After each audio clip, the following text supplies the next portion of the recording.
ஒரு நாள் உன்னை விட்டு நான் பிரியிற நேரம் வந்துச்சுன்னா, உன்னை பிரியறதுக்கு முன்னாடி உனக்காக நான் நைட்டெல்லாம் கண்ணில் கண்ணீரோட தூக்கம் இல்லாமல் தவிச்சிருக்கேன். நீ இல்லாத இந்த உலகத்தை நினைக்கும் போது எனக்கு ஏன் இன்னும் என் உயிர் இருக்குன்னு எனக்கே தெரியல. அளவுக்கு மீறி உன்னை மட்டும் ஓவர் திங்க் பண்ணிட்டே இருக்கேன். கடவுள்கிட்ட உனக்காக வேண்டாத பிரார்த்தனைகளே இல்லை. நான் என்னால் முடிஞ்ச அளவுக்கு போராடினேன் உன்னை பிரியாமல் இருக்கிறதுக்கு. நான் எப்படி இருக்கேன்னு எனக்கே தெரியாத அளவுக்கு உன் பிரிவு மரணத்தை விட மிகப்பெரிய வழியை கொடுத்துருக்கு.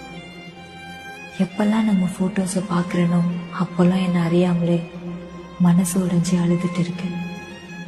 இதெல்லாம் கொஞ்ச நாளைக்கு தான் சரியாயிடும்னு என்னை சுற்றி யார் சொன்னாலும் என் மனசு அதை ஏற்றுக்க மாட்டேங்குது. ஏன்னா உன்னை நான் உண்மையாக காதலிச்சிட்டேன். என்னை பிரிஞ்சு போகிறது தான் உனக்கு சந்தோஷம்னா என்னைக்கும் சந்தோஷமாயிரு.